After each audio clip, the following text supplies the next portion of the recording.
si son tan amables, pasan conmigo a 1 Timoteo capítulo 2. Damas y caballeros, hay un solo camino, hay una sola puerta. Nosotros buscaremos saber qué es lo que desea Dios de nosotros y cuál es la manera correcta en la que nosotros podemos serle recíprocos a nuestro querido Padre Celestial por lo mucho que nosotros hemos recibido de su mano de gracia al habernos hecho sus hijos. Por empezar, Dios hace disponible su salvación a todos los hombres, sin excepción. Y una vez que hayan sido hechos salvos, también Dios desea que vengamos al conocimiento de su palabra, que es la verdad. 1 Timoteo 2:4, un barrio conocido para todos nosotros, es cuando Dios dice, el cual quiere, refiriéndose a Él mismo, que todos los hombres sean salvos y vengan al conocimiento de la verdad. Dos cosas que quiere Dios. No es que esté mal quedarse en la primera, es maravilloso ser salvo. Es una cosa maravillosa, es inmensa, es un motivo de agradecimiento diario, horario a nuestro querido Dios. Pero no termina todo ahí. Continúa cuando nos dice, nos insta, nos alienta a que vengamos al conocimiento de la verdad. Por eso nos reunimos tantas veces, X cantidad de veces por semana. Todas las veces escuchamos nuestras propias enseñanzas, las hacemos, la estudiamos, tomamos la Biblia, la abrimos, la leemos. No podemos creer que seamos parte de un Dios tan grandioso, tan inmenso y maravilloso. Eso es lo que Dios quiere de nosotros. La fe en Jesús es el único camino a ser salvo. Es imprescindible, es decir, no hay otra cosa que lo reemplace. No puede ser quitado, no puede haber alguna otra cosa, alguna otra manera de llegarnos a Dios. Ahora, una vez que la persona es hecha salva, debe creer y mantenerse firme para evidenciar semejante cambio en su vida. El cambio es interior. La gente nunca lo va a ver en vos hasta que vos lo vivas delante de ellos. Luego, cada tanto, por supuesto, será necesario que vos les hables 2 o 3 cosas de la palabra. Por supuesto que sí, es maravilloso, es un gusto tan grande compartir la palabra de Dios con las personas. Pero lo más importante es lo que vos vivas delante de ellos. Si no, te transformarías en un haz lo que yo digo y no lo que yo hago. Solamente de esta manera la vida de uno será para alabanza de la gloria de Dios, para honrar al Señor Jesucristo y para bendecir la vida de los demás que nos rodean. Marcos, por favor, capítulo 16. En el versículo 16, este maravilloso capítulo de Marcos dice, el que creyere y fuere bautizado será salvo, mas el que no creyere será condenado. Y estas señales, miren lo que dice acá, estas señales seguirán a los que creen. En mi nombre echarán fuera demonios, hablarán nuevas lenguas, tomarán en las manos serpientes y si bebieren cosa mortífera, no vamos a buscar la cosa mortífera, no vamos a buscar las serpientes. Habla del sí condicional, si pasa, ¿qué ocurre? Capaz que ustedes se acuerdan aquella vez que Pablo estaba en una isla y la costumbre de aquel entonces era que si vos participabas de una hoguera, que ahí, porque haría frío o lo que fuera, para participar tenías que traer alguna ramita y poner en la leña para participar del fuego. ¿Recuerdan esa parte quizás algunos de ustedes? Él fue a buscar una rama y lo mordió una serpiente. ¿Recuerdan que él hizo así? Se la sacó, puso y todos se quedaron con los ojos abiertos. Parecían 2 huevos duros, los ojos. No los tipos, no sé qué parecían los tipos, los ojos, estoy hablando de los ojos de los tipos. Entonces, ¿qué pasó? Él no fue a buscar la serpiente, todos pensaron que él era un dios, ¿se acuerdan que era alguna cosa medio rara? Nada de raro, ocurrió que él no fue a buscar la serpiente, le dio y el tipo siguió charlando como cualquier cosa. A eso se refiere, es un sí condicional. Tomarán en las manos serpientes, el 18, y si bebieren cosa mortífera no les hará daño. Sobre los enfermos pondrán sus manos y sanarán. Bien, esto no es algo que ocurra de manera automática, pero sí es cierto que es una habilidad inherente que recibimos cuando creemos y Dios nos hace salvos. Todos nosotros tenemos esa habilidad inherente. Indefectiblemente siempre habrá señales que siguen a los que creen. Juan capítulo 3, ¿qué evangelio el de Juan? Maravilloso. Por favor, cuando lo vean a Juan en el reino, díganle que yo hablo bien de él. Un evangelio maravilloso realmente, y Marcos, vos también, todo bien con vos, díganle también, yo no hablé nada malo de Marcos, pero qué lindo el evangelio de Juan, capítulo 3, versículo 14, dice: y como Moisés levantó la serpiente en el desierto, así es necesario que el Hijo del Hombre sea levantado, para que todo aquel que en él cree no se pierda, mas tenga vida eterna, porque de tal manera amó Dios al mundo que ha dado a su Hijo unigénito, para que todo aquel que en él cree, de nuevo, ¿qué nos querrá decir con tanto cree? Todo aquel que en él cree no se pierda, sino encontraste ¿qué? ¡Wow! Pero vos me vas a decir que algo tan maravilloso, algo tan infinito como la vida por siempre, simplemente hay que creer, pero no hay que hacer nada. No hay que hacer nada. Niet, niente, zip, cero, nada. Simplemente creer. Decime si no la tenemos fácil. Es maravilloso. 17. Porque no envió Dios a su Hijo al mundo para condenar al mundo, sino para que el mundo sea salvo por él. El que en él cree no es condenado, pero el que no cree ya ha sido condenado, porque no ha creído en el nombre del unigénito Hijo de Dios. Bueno, según lo que acabamos de leer aquí en Marcos y en Juan, no es Dios quien condena, sino la incredulidad de la persona. No es Dios. Dice, a este lo voy a condenar. Imagínate si me hubiese agarrado a mí con esa actitud. Yo no estaría acá esta noche. Es la persona, la incredulidad de la persona, la que condena a la persona. Bien. Al confesar a Jesús, al heredar de Adán, más bien, heredamos condenación. Eso es lo que heredamos de Adán, condenación.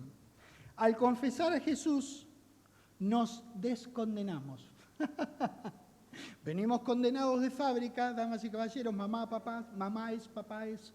Venimos condenados de fábrica, nos descondenamos al confesar a Jesús. Juan capítulo 11. Es muy hermoso este versículo, este registro que vamos a leer, porque se trata de la ocasión en que Lázaro muere y se da una charla entre Jesús y Marta, que es una de las hermanas de aquel hombre que dice la palabra de Dios que el Señor amaba. En esta charla el Señor le declara a Marta la clave de la salvación para vida por siempre. Así que leámosla con mucho interés. Juan 11, 23 dice, Jesús le dijo a Marta, tu hermano resucitará. Y Marta le dijo, yo sé que resucitará. En el Antiguo Testamento ellos sabían de la resurrección. Había menos cosas que sabían ellos que las que sabemos nosotros, no porque nosotros hoy no las sepamos todas y ellos nada, sino que simplemente con Jesucristo se abrió un camino al Padre. Bueno, se abrió el camino al Padre de manera infinita. Entonces le dice, yo sé que resucitarán la resurrección en el día postrero. Fíjate cómo sabe, ¿no? Después de que vengamos con el Señor Jesucristo a posar nuestros pies sobre la tierra. Ahí ellos van a resucitar. Y yo digo así, ¿no? Como nosotros vamos a producir la resurrección de nuestro Señor, con nuestro Señor Jesucristo. Él ya está resucitado. Gracias a Dios que no dependía de mí. Entonces, nosotros vamos a producir con Él la resurrección de todos los santos del Antiguo Testamento. Ella lo sabía, es decir, ese detalle no lo sabía, pero bueno, ella sabía que en el día postrero iban a ser resucitados. Le dijo Jesús en el 25, yo soy la resurrección. Muñequita, ¿qué te pasa? Yo soy la resurrección. Esto de la muñequita lo sacaron del texto. Pero Casiodoro Reina no sabía. Yo cuando lo vea le voy a decir, mira, te equivocaste acá. Le dijo Jesús, yo soy la resurrección y la vida. El que cree en mí, aunque esté muerto, ¿qué? Vivirá. Y todo aquel que vive y cree en mí, no morirá eternamente. Le dice, ¿crees eso? ¡Qué divino! Ay, y de verdad, cuando yo digo, ojalá veamos este video, lo digo con toda honestidad, ojalá veamos estos videos, que podamos, Dios quiera que el Padre tenga estos videos, porque me gustaría ver las caras, las expresiones, cómo estaban vestidos, cómo le dijo el Señor Jesucristo todo esto. Bien, la misma clave que habíamos leído, creer en Jesús, se repite en varios pasajes de la Biblia. Vamos a Juan, ya que estamos ahí en el capítulo 20 esta vez. En el versículo 30 dice, hizo además Jesús muchas otras señales en presencia de sus discípulos, las cuales no están escritas en este libro. Imagínate, si se escribieron 4 evangelios de él, ¿cuánto más debe de haber hecho que no está escrito? No alcanzarían todos los libros, las cuales no están escritas en este libro. Pero estas que se han escrito, para que creáis que Jesús es, de nuevo el mismo verbo, creer, que Jesús es el Cristo, el Hijo de Dios, y para que creyendo, ¿qué cosa? Que Jesús es el Cristo, el Hijo de Dios, no que Él es Dios, el Hijo. No, eso es una imposibilidad de toda imposibilidad, sino que Él es el Hijo de Dios. Jesús es el Cristo, el Hijo de Dios, tengáis vida por siempre en su nombre. Hechos 16. El registro del carcelero, pobre carcelero. 16, bueno, pobre no, porque la verdad a la larga le fue muy bien, porque va a tener vida por siempre, y lo vamos a conocer al carcelero. Hechos 16, versículo 30 dice, y sacándolos le dijo este pobre hombre, el carcelero, señores, le dijo a Pablo y Silas, ¿qué debo hacer para ser salvo? Ellos le dijeron, bueno, tenés que arrepentirte de tus pecados, tenés que hacer confesión, tenés que arrodillarte sobre maíz. Y una vez que hayas sufrido lo suficiente y vos veas que tus rodillas están sangrando, entonces ahí él no dijo eso, ¿verdad? ¿Qué es lo que les dijo? Cree en el Señor Jesús y serás salvo tú y tu casa. Más fácil todavía. Llega a la casa la señora, lo recibe bien, le da un tecito. ¿Qué haces, mi amor? Cambia todo en la casa. Porque él y su casa fueron salvos. Eso es lo que dice. Romanos 10:9, pero no vayan, no hace falta, ¿no es cierto? No, porque si confesares con tu boca, que Jesús es el Señor, díganlo conmigo, si no me equivoco. Pues, serás salvo. Conocido por todos, es importante conocer no solo el versículo, sino la esencia del versículo. ¿Qué significa? ¿Qué significa? ¿Qué es lo que nosotros podemos ofrecerle a las personas? Damas y caballeros, no me canso de decir, no sé, por favor, disculpen, no repito porque piense que se hayan olvidado, sino porque me sigue maravillando pensar que 25 palabras pueden cambiar tu vida por siempre. 25 palabras. Que si confesares, contalas, son 25. Cambia tu vida por siempre. Tu cuerpo va a ser cambiado cuando suene la trompeta. Vas a ir al encuentro de nuestro Señor Jesucristo. Lo vas a encontrar junto con todos nosotros en los aires y ahí a partir de ahí estaremos siempre con Él. No en ese lugar, pero donde Él vaya estaremos nosotros. Por siempre. Por siempre. Imagínate que vos le des este versículo a alguien y te lo crea. Increíble, ¿no? No, porque a mí me pasó hace muchos años atrás. Hubo un momento donde yo creí lo que me dijeron. Y ustedes también, si no, no estarían acá. ¿No es bárbaro que tenemos vida por siempre, por 25 palabras, que hay 65.000 palabras, creo, en la Biblia, o algo parecido, palabra más, palabra menos, son 60 y pico de mil palabras, pero 25 cambian tu vida. Qué cosa de locos, qué maravilloso que es eso. Salvación es por gracia, no por haber hecho alguno de los trabajos de la ley de Moisés, ni ningún otro trabajo. Es dada gratuitamente, por gracia, como regalo de Dios, a quienes simplemente creen en el Señor Jesucristo. como Señor, como Mesías, como el Hijo de Dios. Así que la fe o creencia y la gracia son claves para la salvación. Efesios 2, por favor.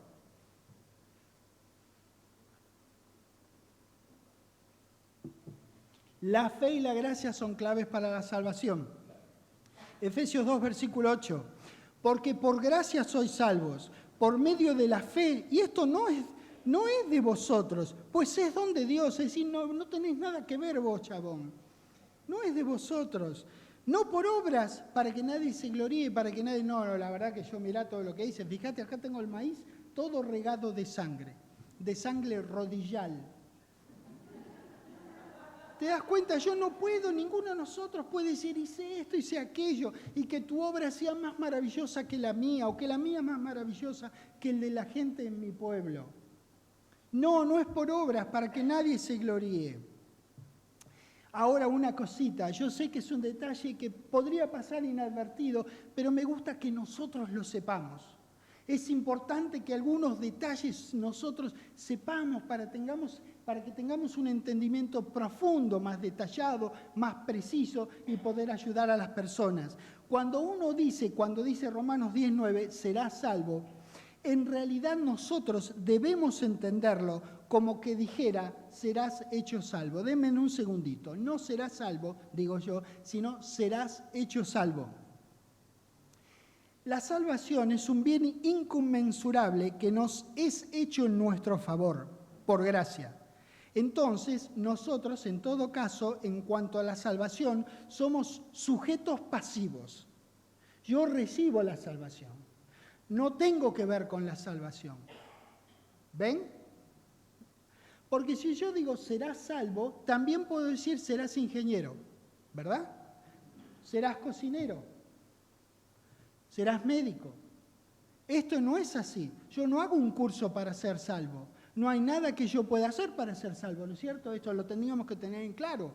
Pues bien, entonces cuando nosotros leemos serás salvo, no nos equivoquemos. Quiere decir serás hecho salvo. Él te va a hacer salvo a vos. No hay nada que puedas hacer, ningún curso que puedas tomar, ninguna rodilla que puedas lastimar.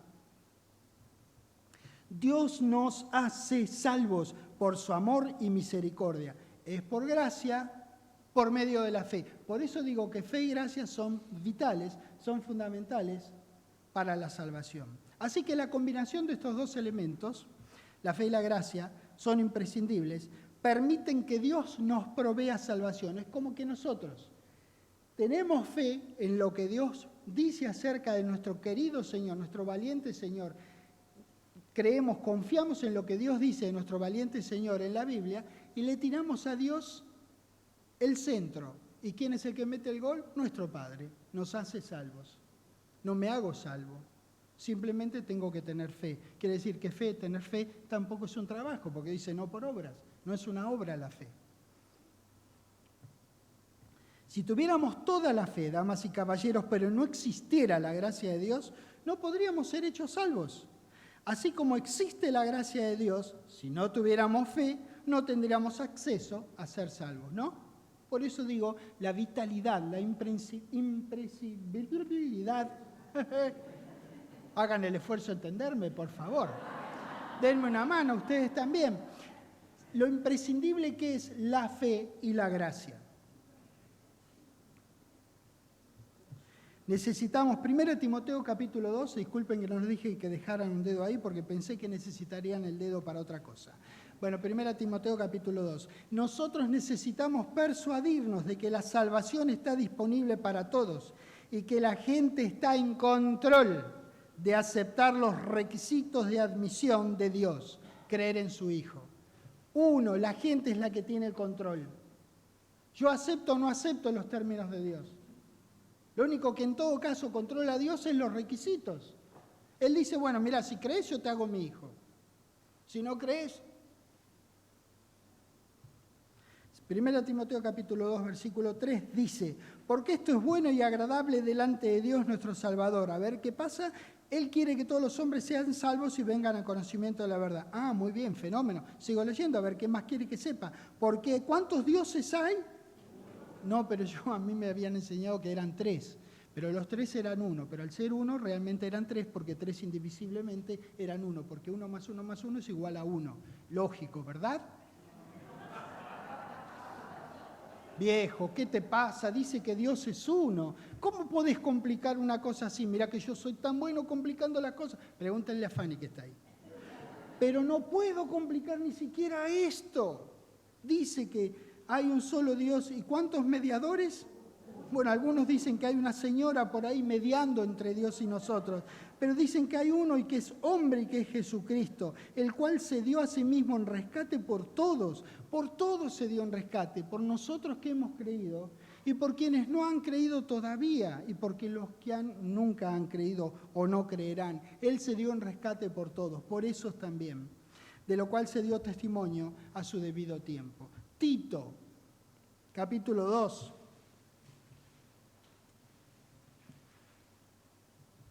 Versículo 11, dice, porque la gracia de Dios se ha manifestado para salvación a todos los hombres, a todos, Dios lo hizo abierto a todos. Entendamos bien que Dios no quiso limitar la entrada, pero puso requisitos para la entrada. No quiso limitar la entrada, lo hizo disponible a todos. Mateo 7, por favor. Hay un camino que andar, damas y caballeros, y una puerta que abrir para esa salvación. Y eso es lo que quiero leer con ustedes en Mateo 7, versículo 13, que dice, entrad por la puerta ancha, amplia, que puede entrar cualquiera. ¿Ya están ahí? ¿Leyeron que no es amplia ni ancha, sino estrecha? ¿Vieron? ¿Cómo es la puerta? Es estrecha. ¿Pero cómo? Bueno, es estrecha. Es lo que dice la palabra de Dios, que la puerta a Dios es estrecha. No todos los caminos conducen a Dios. Quizás todos conduzcan a Roma en el siglo I, pero hoy día no es así. No hay un solo camino a Dios. Hay 1.000.000 de caminos a otros lados, pero no a Dios. A Dios hay uno solo, que es más fuerte que solo. Hay uno solo. Entonces, esa puerta es estrecha, damas y caballeros, es estrecha. La puerta estrecha es de quien nosotros le hablamos a las personas, nuestro querido Señor Jesucristo. Nosotros le hablamos a la gente de la puerta estrecha. Si no quieren entrar, viejo, ¿qué querés? Porque estrecha es la puerta, voy a leerlo todo de nuevo. Entrad por la puerta estrecha, dice el 13, porque ancha es la puerta y espacioso el camino que lleva a la perdición. Y muchos son los que entran por ella. Y no tiene que ver con las perdices, la perdición es peor que las perdices, terrible. Porque estrecha es la puerta y angosto el camino que lleva a la vida por siempre, permítanme agregar, porque a eso se refiere, y pocos son las que la hallan. Pocos. Estamos entre esos pocos, queridos míos. El anuncio del Señor es muy claro. Nosotros sabemos que Dios quiere que todos los seres humanos sean salvos. Aún así, Jesús dijo que quienes eligieran el camino de salvación tendrían que ingresar por una puerta estrecha. ¿A ustedes les dolió ingresar por esa puerta? ¿Se lastimaron los hombritos cuando tuvieron que pasar? No sé. Entonces está disponible para ellos también. Lo que indica es que hay una sola opción y no que esa opción de ingreso esté escondida, sea complicada o arrevesada. Eso es lo que quiere decir estrecha. No que sea complicada de encontrar. Cualquiera, hay 1000 páginas para leer y todas ellas hablan de una manera u otra del Señor Jesucristo. Yo sé, los evangelios ni hablar, Hechos también, las epístolas a la iglesia, pero toda la Biblia nos lleva, nos guía a nosotros y lo guió a nuestro Señor Jesucristo, al Mesías, y Él era el Mesías que leía las mismas escrituras que nosotros. Es cuando leía Nehemías o Esdras 7:10 que decía que Esdras había preparado su corazón para inquirir la ley de Jehová y para enseñar sus estatutos y decretos. Él se debe haber entusiasmado igual que nosotros cuando leímos. Él leyó las mismas cosas que leemos nosotros. Y Él era la puerta, Él es la puerta. Él es la puerta estrecha, la única, pero está por toda la Biblia, damas y caballeros. Nadie puede perderse si de verdad busca, porque el que busca, halla, dice la palabra de Dios. Todo lo que la gente tiene que saber acerca de nuestro Señor Jesucristo está bien disponible en las páginas de la Biblia y en nuestro mensaje al mundo. Solo hay un camino y una puerta establecidos por Dios, y es el Señor Jesucristo. La puerta es estrecha, el camino no es ancho ni generoso, como si fuera una autopista a la perdición. El camino de perderse la salvación es espacioso y espantoso. Algunos de nosotros lo hemos caminado, de hecho todos nosotros lo hemos caminado por algún tiempo y nos pareció que estaba todo bien. Pero nosotros ahora entendemos cómo son las cosas. Su puerta es ancha, no todos los caminos conducen a Dios. Entonces la puerta es estrecha, el camino angosto, porque hay una puerta y un camino, pero la información acerca de este camino y esta puerta no es ni estrecha ni angosta. Es bien amplia la información. Juan capítulo 14, también terreno conocido, hermoso barrio al que tantas veces hemos recurrido.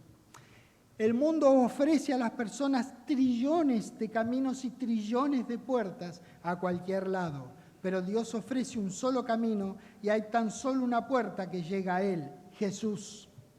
Luego de que ingresamos por gracia, habiendo transitado el camino y habiendo abierto la puerta que indicó Dios que camináramos y abriéramos, nos debe ocupar a nosotros no desviarnos de la senda marcada por Él.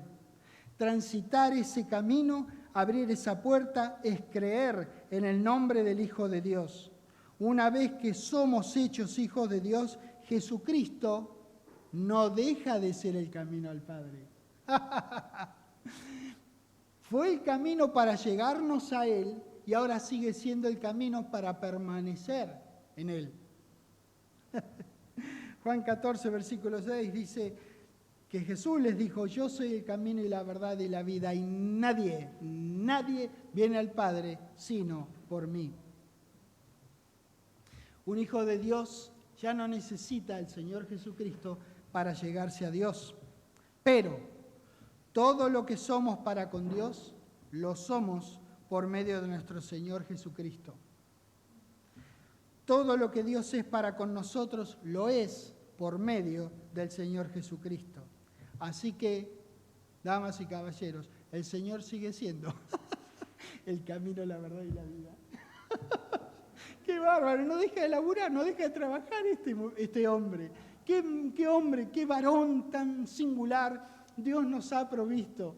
¡Qué hombre tan magnífico nuestro Señor! Ponete a pensar lo que va a ser verlo. La fila larga, la cola que vamos a hacer, yo ya tengo sacado número, lo lamento. Tengo el 17.387.509. No sé cuánto tendrán ustedes. No sé cómo va a ser eso y espero que Dios lo haya arreglado bien porque lo quiero ver pronto. No quiero hacer ninguna cola para verlo. Y agradecerle, tirarme delante a Él y abrazarlo y decirle gracias 1.000 veces. Si me lo permiten las lágrimas, porque qué ser maravilloso, Dios mío, qué ser nuestro Señor, qué varón tan grandioso nuestro Señor, Dios mío, qué maravilloso. Juan capítulo 10.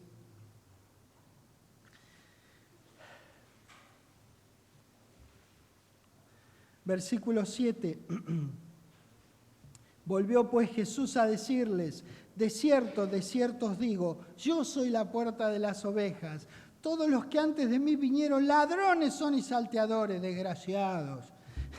Pero no los oyeron las ovejas. Yo soy la puerta, el que por mí entrare será salvo, y entrará y saldrá y hallará pastos. Damas y caballeros, qué privilegio tan grande tenemos. ¿Está hablando de nosotros? ¿Está hablando de nosotros? Siendo que hay un solo camino, es decir, el Señor Jesús, y una sola puerta, es decir, el Señor Jesús, al Padre, las personas que tienen que ser muy cuidadosas en elegir por cuál camino dirigirse y cuál puerta abrir. Una vez abierta esa puerta e ingresado a la familia, Jesús sigue siendo el único camino al Padre para todos nosotros, sus hijos. Es un camino que Él mismo anduvo y que somos invitados a andar para tener un andar que le dé gloria al Padre Celestial. Ahora bien, claro está, si uno anda por un camino, debe ser cuidadoso de prestar atención a las señales en ese camino para evitar accidentes. La Biblia tiene la información de tránsito necesaria para que no tengamos incidentes viales. No dije accidentes porque el accidente es fortuito, uno no sabe, no depende de uno, es un accidente, uno no lo pensó. Un incidente ocurre cuando vos te despreocupás, cuando vos no te importa. Entonces ocurre algo que la gente dice, uy, hubo un accidente, pero en realidad fue un incidente, porque se debió haber cuidado. ¿Entienden la diferencia? Bien, entonces Dios quiere que no tengamos incidentes viales. O al menos para que los minimicemos, o para saber qué hacer cuando tuvimos uno. Esas señales están en ese camino para guiar amorosamente la vida de servicio a Dios. Algunos creyentes reconocen que hay señales, pero actúa como si fuera que esas están ahí para los otros, no para ellos. Ellos son los que se deben conducir así y así. Ellos deben andar cristianamente. No es para mí. Yo soy santo. Yo fui hecho libre por el Señor Jesucristo. No necesito hacer nada más. Error. Entonces no le prestan atención a esas señales e incurren en un serio error y cada tanto en un incidente vial. En la Biblia encontramos muchas señales de alerta para que podamos andar la senda de santidad, que es una senda absolutamente posible. Cuando nosotros hablamos de andar en santidad, la gente piensa, no sé qué cosa piensa, pero nosotros somos santos, de hecho. Que tengamos un andar santo o no necesariamente es así en cada caso. Algunos andarán más santamente, otros menos santamente. Bueno, tengo acá algunos ejemplos, pero no vamos a mostrar por acá. Pero en todo caso, lo que yo quiero decir es, somos santos, no somos perfectos. Pero en vos tiene que existir ese deseo de andar santamente. No te tiene que dar lo mismo hacer lo que es correcto delante de los ojos de Dios, de hacer las cosas que no son correctas. No te puede dar lo mismo. Tiene que haber alguna diferencia en nuestra vida. Nosotros queremos alabarlo a Dios. Nosotros queremos hacer lo que Dios quiere que nosotros hagamos.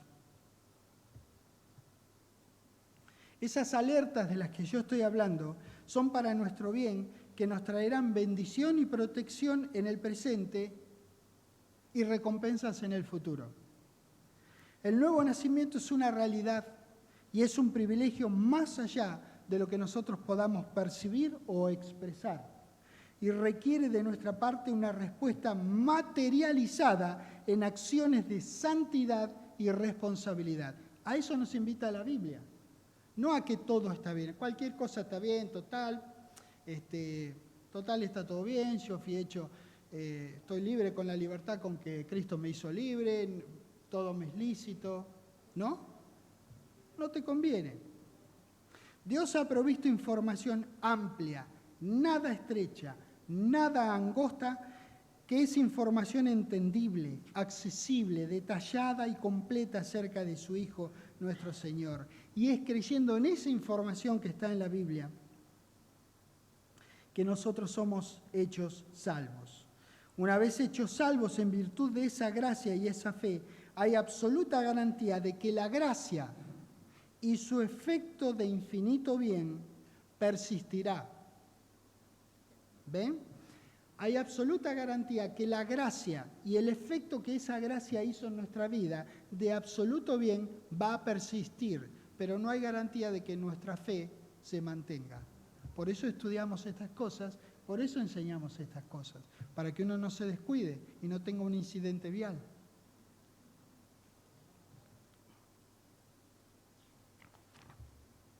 Primera de Corintios capítulo 10.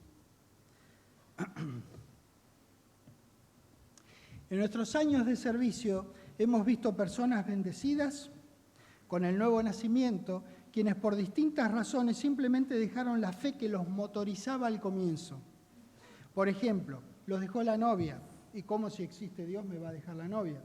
Capaz que ni siquiera se lavaba los dientes el tipo, o lo que fuera, pero la culpa es de Dios. Me echaron del trabajo. Si existe Dios, ¿por qué me echaron del trabajo? ¿Lo ven? Siempre la culpa es de Dios. Nunca tienen nada bueno que decir de Dios.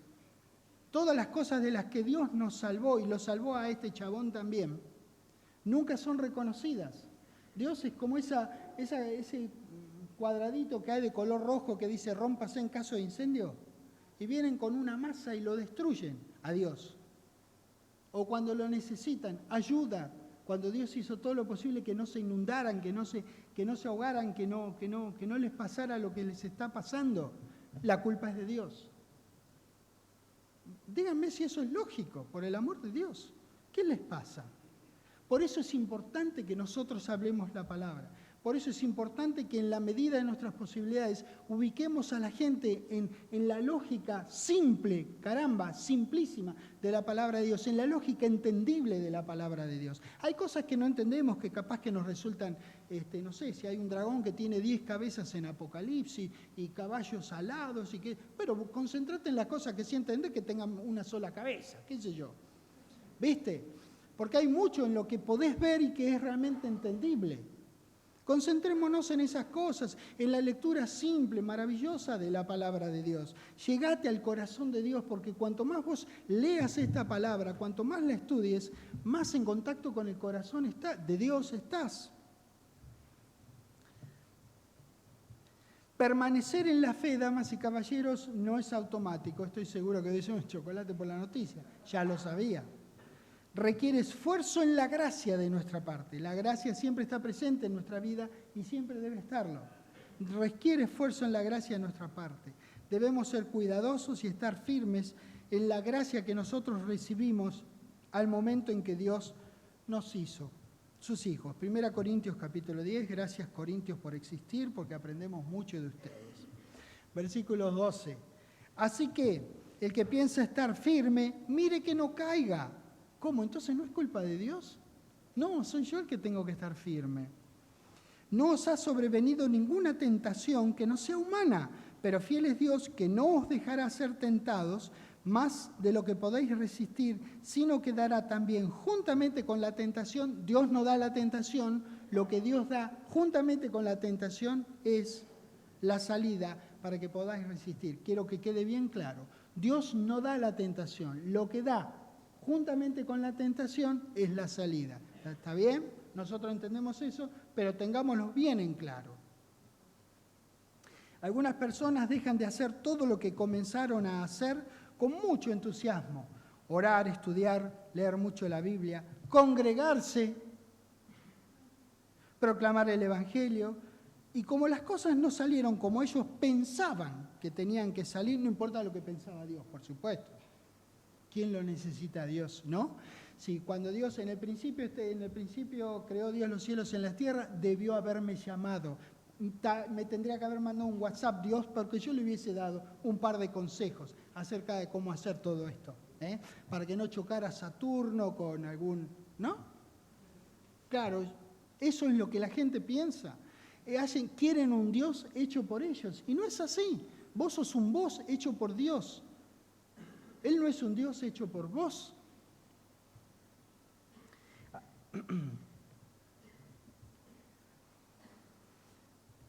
Hay otros que confesaron y creyeron, pero supusieron que podían amar simultáneamente al mundo y a Dios. Eso es un grave error. Con el tiempo esta gente abandonó eligiendo al mundo por considerarlo más fácil. La verdad que el mundo tiene algunas cosas que son más fáciles. No te pide nada el mundo, simplemente que abandones a Dios. Es así de simple. Es más atractivo para estas personas conformarse al mundo antes que tener una conducta de santidad. La gente que los rodea, a esta gente que confesó y creyó en algún momento, no percibe en ellos ningún cambio. Por un momento ellos confesaron una fe, pero por el otro lado realmente no la profesaban. Y si vos no profesás lo que vos confesás, es como que nunca lo hubieses confesado. No es lo mismo, yo lo sé, porque si confesaste y creíste, vos sos hecho salvo, perdón. Pero no quiere decir que lo confieses. 1 Corintios capítulo 9, versículo 25, está ahí nomás en el barrio. Todo aquel que lucha, de todo se abstiene. Ellos a la verdad para recibir una corona corruptible, pero nosotros, es decir, los santos renacidos, los creyentes, una incorruptible. Así que Pablo dice, yo, De esta manera corro, no como a la aventura, de esta manera peleo, no como quien golpea el aire, sino que golpeo mi cuerpo, es decir, lo disciplino y lo pongo en servidumbre, no sea que yo, habiendo sido heraldo para otros, venga a ser eliminado, agrego yo para que se entienda el contexto, de la competencia, no de la salvación. Porque una vez que uno es salvo, uno queda hecho salvo. Por eso Dios nos insta a que nosotros andemos como alguien que es santo, como un hijo de Él. Hechos 14, por favor. Permanecer en la fe y terminar esa bendita carrera no está garantizado para nadie, ni es automático para ninguno de los que hemos empezado a correrla. Esa permanencia es de tal importancia al punto que es necesario que haya ancianos que para confirmar y exhortar a los creyentes. Ustedes sabrán, porque ya lo hemos enseñado nosotros en varias clases, particularmente en la clase de reconocimientos públicos, que un anciano no es alguien necesariamente que sea una persona de muchos años, ni necesariamente es una persona que, joven o no, haya estado muchos años, pero no haya hecho nada. Anciano es alguien que ha estado algún tiempo, que está sazonado en la palabra de Dios, pero que ha servido. ¿Está bien? No alguien que se ha sentado sin hacer nada. No, es alguien que ha estado activo sirviendo, sea mayor de edad o no. Hechos 14, versículo 21 dice, después de anunciar el Evangelio a aquella ciudad y de hacer muchos discípulos, volvieron a Listra, a Iconio y a Antioquía, confirmando los ánimos de los discípulos, exhortándoles a que, ¿qué? ¿Por qué va a haber que exhortarles a que hagan eso si permanecer en la fe fuera automático o no fuera necesario? Muy simple, porque no es automático y es necesario permanecer en la fe. Bueno, ¿cómo hicieron para que esto realmente se consolidase, para que se materializase y realmente la cosa fuera como tiene que ser? Lo dice el 23. Constituyeron ancianos en cada iglesia y habiendo orado con ayunos, los encomendaron al Señor en quien habían creído. Tito capítulo 2.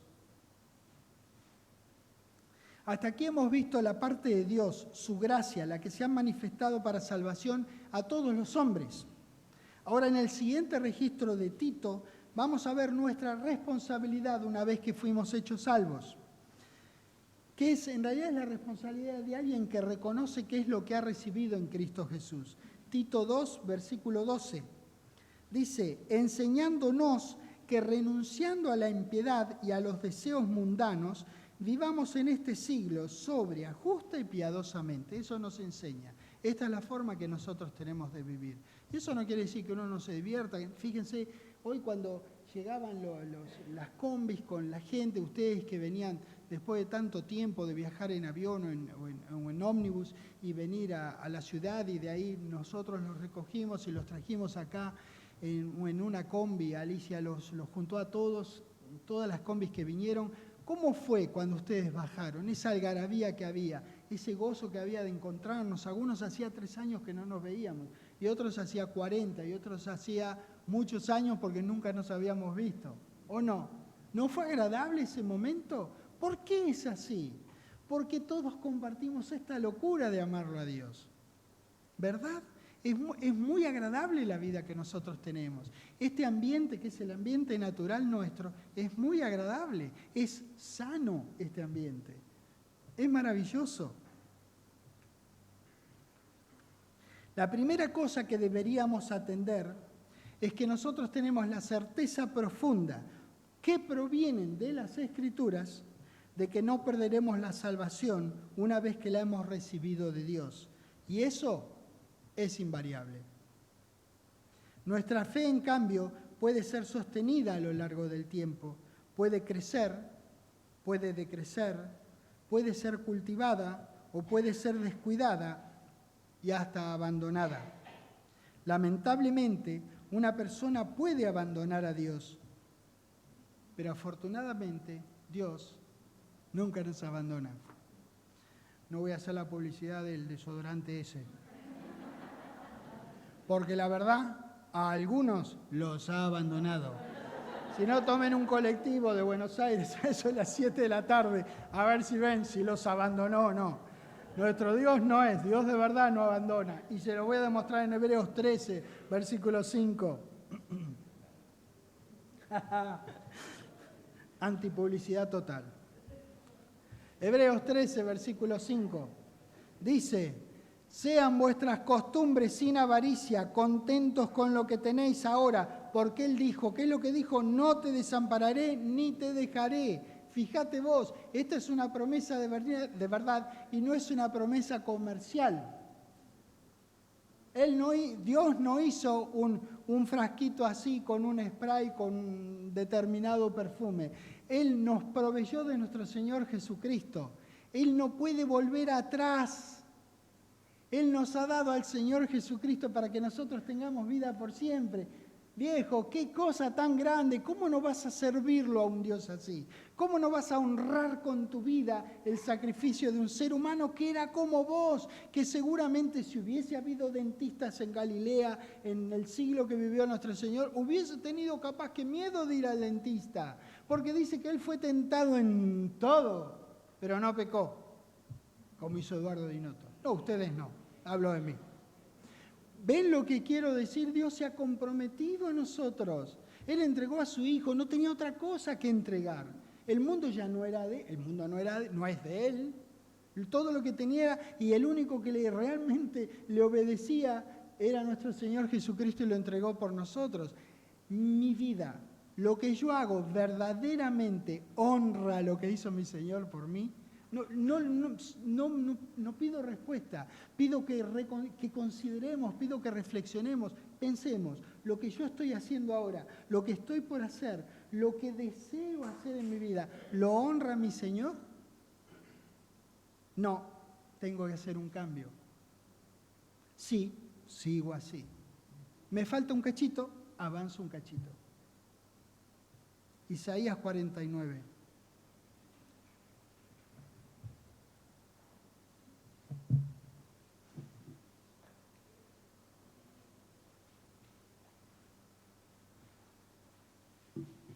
Dice el versículo 13, dice: cantad alabanzas, oh cielos, y alégrate tierra, y prorrumpid en alabanzas, oh montes, porque Jehová ha consolado a su pueblo, y de sus pobres tendrá misericordia.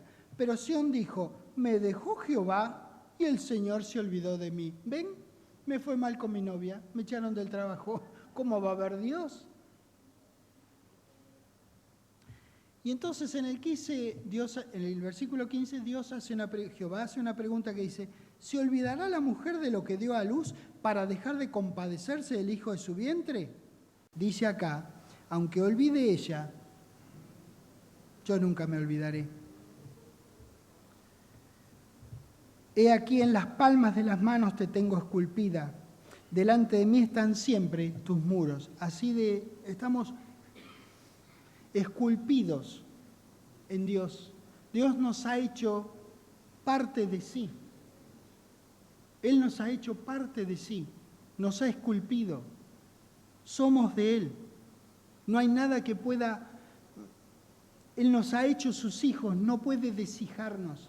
No existe siquiera el verbo deshijar. Yo deshijo tus hijos, vosotros deshijáis, ellos deshijan, nosotros deshijamos. ¿Vieron? ¿Lo estudiaron alguna vez el verbo deshijar? ¿Por qué no existe, no? No existe. Porque no podés dejar de ser hijo de tus padres, no podés dejar de ser hijo de Dios. Un Dios así merece todo nuestro esfuerzo. Segunda de Pedro, capítulo 3.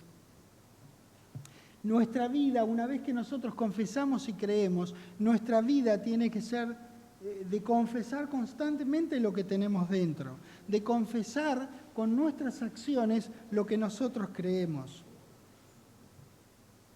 Segunda de Pedro, capítulo 3, versículo 13, dice: pero nosotros esperamos según sus promesas, cielos nuevos y tierra nueva, en los cuales mora la justicia, por lo cual, oh amados, estando en espera de estas cosas, procurad con diligencia ser hallados por Él sin mancha, irreprensible en paz. Dios sabe que cada tanto tendremos alguna manchita, ¿verdad? Y que algunos de nosotros pasaremos de ser como el tigre, que tiene algunas manchas, a ser pantera negra. Hagamos lo que tenemos que hacer para destigrarnos, no para panterizarnos. ¿O no? Está diciendo eso aquí, que hagamos el esfuerzo de procurar con diligencia ser hallados sin mancha.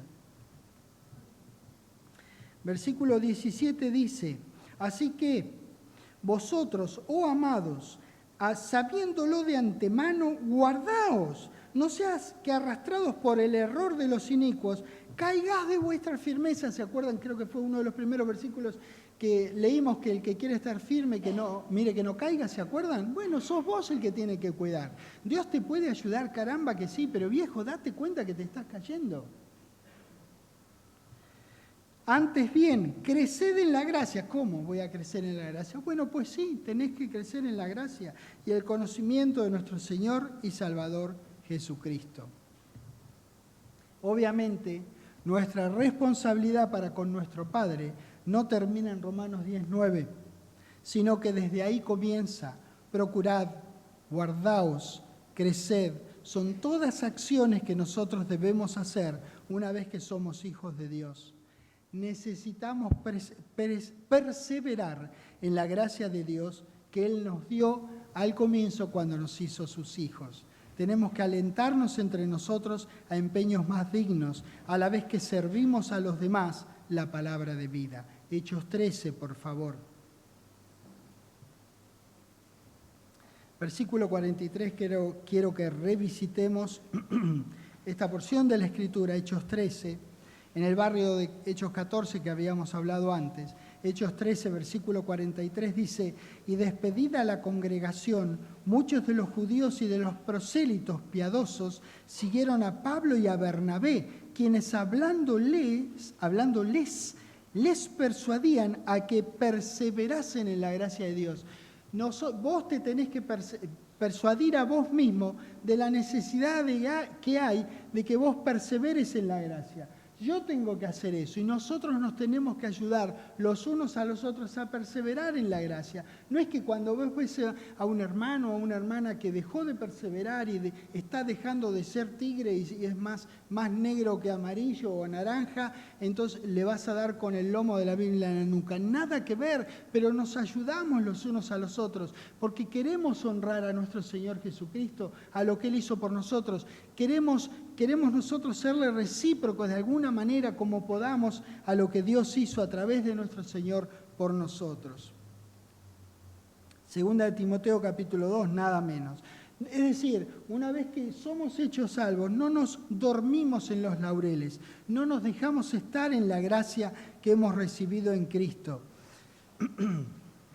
Nosotros perseveramos en eso. Esta es una epístola que fue mayormente dirigida a Timoteo, mayormente dirigida a los servidores, pero está escrita para que vos la leas también. No es que no es para vos. No, yo no soy servidor, yo soy simplemente idor, o sea, voy a las iglesias en la calle, soy unidor, yo soy unidor porque yo voy, o soy un voyeur, qué sé yo. No. Presta atención a lo que vamos a leer. Es importante esto. Dice, tú pues, 2 Timoteo 2:1, tú pues, hijo mío, esfuérzate en la gracia que es en Cristo Jesús. Se lo dijo un servidor. ¿Qué quedará para nosotros entonces? Tenemos que esforzarnos en la gracia. Si no sabemos lo que es, estudiemos eso. Hay una clase que habla de gracia y de obras. Es bueno repasarla y ver qué significa la gracia, qué es lo que Dios hizo por nosotros, para que nosotros luego hagamos obras de gracia. Si nosotros hicimos lo que dice Romanos 10:9 y el efecto fue que Dios nos hizo salvos, nosotros somos hijos. Ese efecto de haber creído no cambia. ¿Ok? Lo que cambia es la fe que yo pueda tener. Pero el efecto de aquella fe cuando yo creí no cambia. Es decir, no dejo de ser hijo. Pero puedo ser hijo sin tener fe. La tuve. Gracias a eso Dios me hizo hijo. ¿Entienden, no? Es muy importante. Porque una cosa se puede perder, la otra no. Nuestra fe puede cambiar, puede fluctuar y no siempre permanecer. Por eso es necesario que nos esforcemos en la gracia que hemos recibido en Cristo Jesús. Fue una buena recomendación de Dios en los labios de Pablo a Timoteo y sigue siendo una buena recomendación para nosotros. Hijos míos, hermanos míos, Dios diría, hijos míos, esforcémonos en la gracia que es en Cristo Jesús. Gracias, Padre Celestial, por la simpleza, por la grandeza, por la profundidad inmensa y simpleza de nuevo de tu preciosa palabra. Gracias en el nombre del Señor Jesucristo. Amén. Dios los bendiga. Buenas noches. Dios los bendiga. Adiós. Gracias.